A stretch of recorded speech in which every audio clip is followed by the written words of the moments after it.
I'm Inspector Dev. I've come here to ask you questions, sir.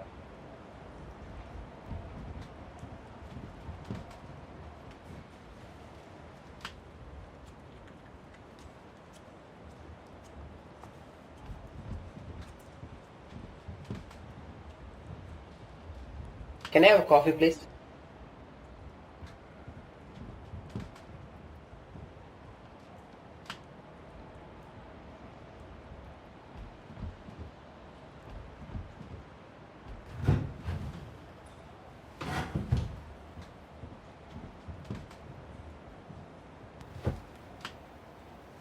Inspector? Yes, Miss Arati. I'd spoken on the phone with you. Yes, I remember. I'm really sorry about whatever happened to you. Can only imagine the pain you have been. Yes, Inspector. I hope you only get to imagine such a horror in your life. Unfortunately, I'll have to ask you to live through that again. It's really important that we do this. You might have answered few of these questions already. Few might be new. Arti, my focus is on the killer. I'm trying to collect all the details as I can. So it'll be really helpful if you can tell me about the incident as detailed as you can. Alright, I'll try my best. Thank you so much, Arti. This killer, your attacker, has so far killed 4 people in the city. You were supposed to be his 5th victim, who miraculously escaped. Of course, your presence of mind and courage would have played a major role too. It's actually just luck. That too extremely lucky, if I may add. I should have died instead of living like this. Arti, you are the only person who will be able to give us the crucial information regarding the serial killer. You will be able to stop this maniac, who otherwise would have tortured many more today.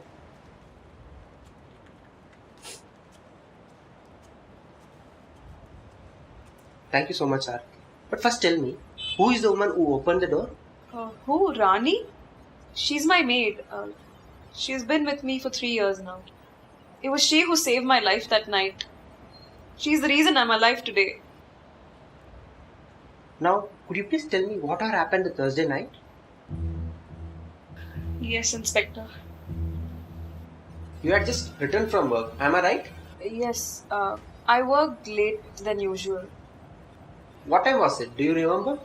Around 7:30, 7:45? Did you find anything unusual at that point? No, sir. Rani had prepared dinner and left for the day. She had brought her little daughter too. Does Rani bring her daughter every day or once in a while? No, only when her school has a half day or a holiday. That day was 31st, so it was a half day for her. Keep it there.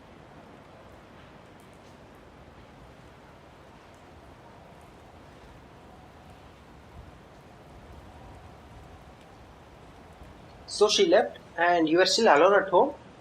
Yes, I went to the bathroom for a bath as usual. It was a tiring day. Tiring at work? Or you were having any issue otherwise? Or with someone? Work. It was a hectic day.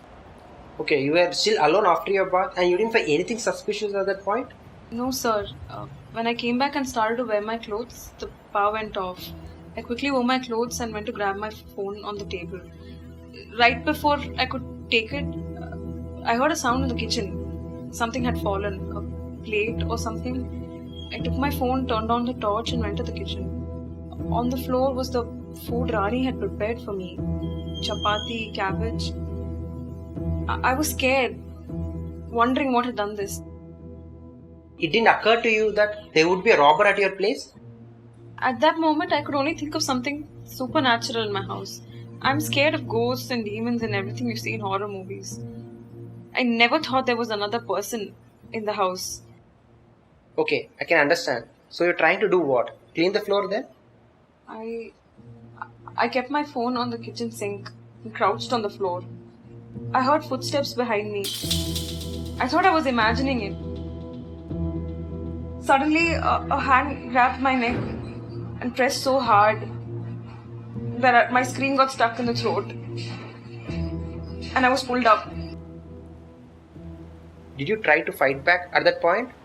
I did. I was struggling to breathe. I tried to push the man away, but his grip around my neck was strong, very strong. I tried to kick him on his legs, but I could feel my legs going numb, weak. I somehow tried to gather all the energy and I kicked him. And the next moment I got away.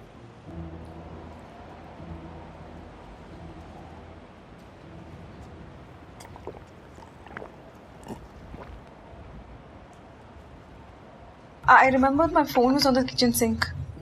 Next thing I wanted to do was take my phone and get out of the house, call for help. But then a hard metal plate hit on my head.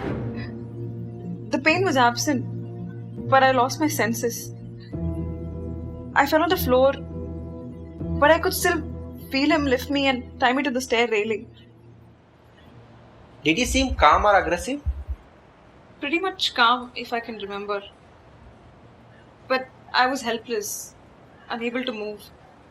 When I could make sense of what was happening, I saw him right in front of me.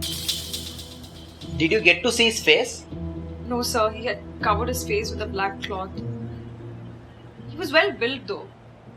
So he's a well-built man. That's a very good information, Aarti. Did he try to say anything? Or try to speak? Not a word. But I'll never forget his eyes. It'll always haunt me, every single minute of my life. The disgust and lust for violence that was brimming in him. I had never been that scared in my life. Never. He then came close to me, ran his fingers on my cheek. It was almost as if he was trying to comfort me. But then his eyes were still locked onto mine. I couldn't look away. It seemed like I needed permission to even look away from the devil right in front of me. Is that when he hurt you? Yes, sir. He moved his hand towards my neck and tightened the grip. And then he pulled out a knife with the other hand. By any chance, was that knife from your kitchen? No, he took it out of his pocket. Do you know, Inspector, how it is to look at death right in the face? To know that the next instant you're going to die a torturous death? All the pain you're put through just so the maniac can take your life away? I was always scared to die, Inspector, but I never imagined I'd die this way. I had read about this killer who tortured his victims and cut them into pieces. Never in my wildest nightmare did I think that I'd be sitting in front of him, waiting to be killed. All I could try to do is scream, but my voice gave up on me. I cried, but then he brought the knife closer to my eyes.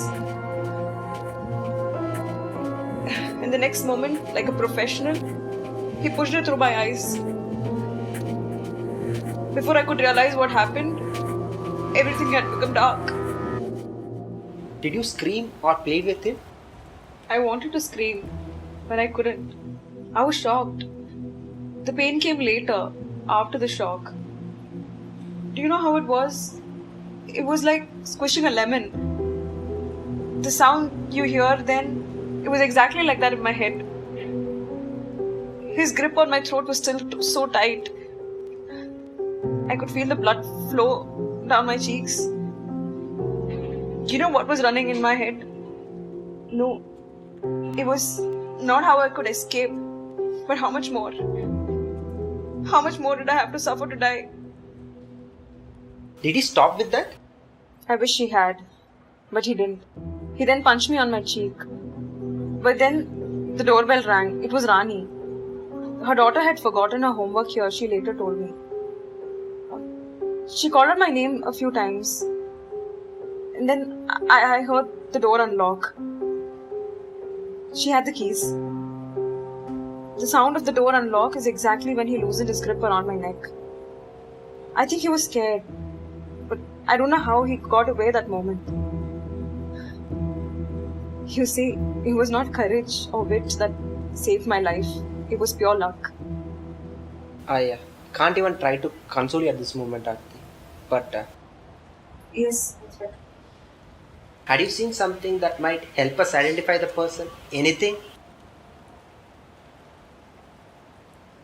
Yes. There was a tattoo on his wrist, like the number 8, on his right wrist. A tattoo? Yes, Inspector. That's the last thing I saw. I shall come back another time, maybe to ask few more questions or maybe to give you a good news of catching the psycho killer. I really hope this is second option. I hope so too. Thank you so much, sir.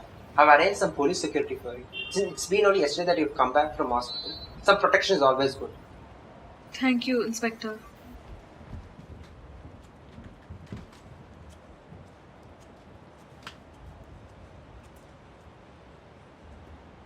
You were an angel to her. Please take care of her.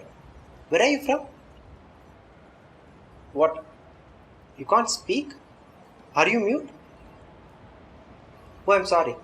Anyway, I need to ask you a few questions as well. Not now. Maybe tomorrow? Okay?